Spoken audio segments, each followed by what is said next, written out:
एक अपना पल्ले परिचय दे दें। मेरा नाम डॉक्टर RVN पांडे है। मैं शांति ग्रुप ऑफ इंस्टीट्यूशन का चेयरमैन हूँ। जी पांडे जी, जिस तरह से बलिया बलिदान दिवस मनाया जाता है, काफ़ी लंबे समय से मनाया जाता है, इसकी क्या विशेषता है? कब से ये मनाया जाता है? देखिए, लंबे समय से रहे हैं। पूरे भारतवर्ष में केवल 2 जिले ऐसे हैं जिसके बलिदान की कहानी हमारे क्रांतिकारी के इतिहास में स्वर्णिम अक्षरों में लिखा गया। सबसे पहला बलिया, जहां का एक वीर सपूत मंगल पांडे 1857 में क्रांति का बिगुल जो उन्होंने फूका, वो चिंगारी आग बनी और आग बनने का परिणाम ये हुआ कि हमारा देश भारत 1947 में आज़ाद हुआ, लेकिन बलिया पूरे उत्तर प्रदेश का पहला जिला है जो 1942। एक परिचय दे दीजिए पहले। मेरा नाम डॉक्टर RVN पांडे है।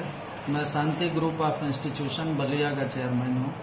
जी पांडे जी, देखा जाता है कि बलिया के बलिदान दिवस का काफ़ी महत्व है। इसे क्यों मनाया जाता है, कब से मनाया जाता है?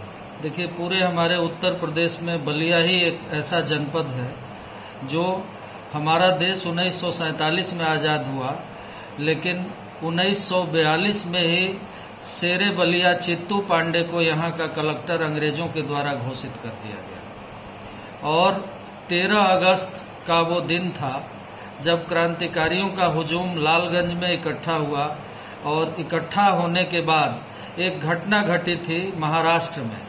हमारे वीर क्रांतिकारियों को वहाँ गिरफ्तारी हुई थी और उसमें महात्मा गांधी और भी हमारे जो क्रांतिकारी नेता थे वो सभी लोग, महाराष्ट्र का अधिवेशन चल रहा था और उस महाराष्ट्र के अधिवेशन में उनकी गिरफ्तारी वहाँ हुई थी।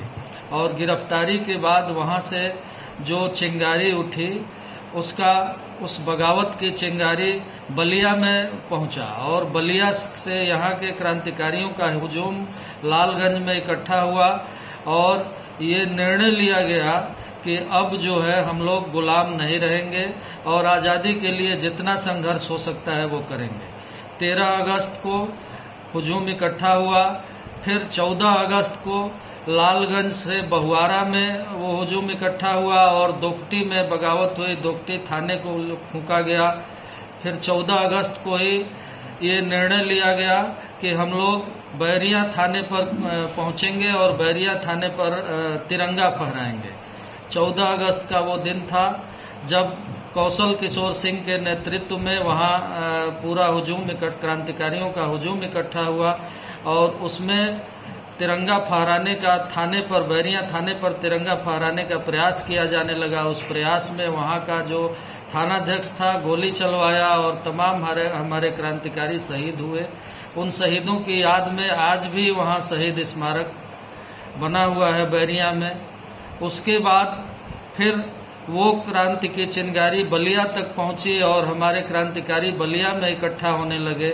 15 अगस्त को ये सूचना यहाँ के वर्तमान जो DM थे जगदीश्वर निगम जी, उन्होंने ये सूचना अंग्रेजों को पहुंचाया और अंग्रेजों को ये बात स्पष्ट रूप से उन्होंने बताया कि अब बलिया को रोक पाना संभव नहीं है, बलिया आज़ादी चाहता है। उसके बाद अंग्रेजों के निर्णय के पश्चात जो है यहाँ से जो क्रांतिकारी नेता हमारे बंद थे, चित्तू पांडे जी, महानंद मिश्रा जी, इन लोगों को जेल से छोड़ा गया और 19 अगस्त को आज़ाद बलिया घोषित कर दिया गया। और उसी 19 अगस्त के दिन को हम लोग बलिया बलिदान दिवस के रूप में मनाते हैं। एक छोटी सी कहानी और है, बागी बलिया की बात कही जाती है और बागी बलिया का नाम तभी से आया जब बलिया का ये बगावत अंग्रेजों को लगा कि बलिया ने बगावत किया और बलिया 1942 में 19 अगस्त को आज़ाद घोषित हो गया।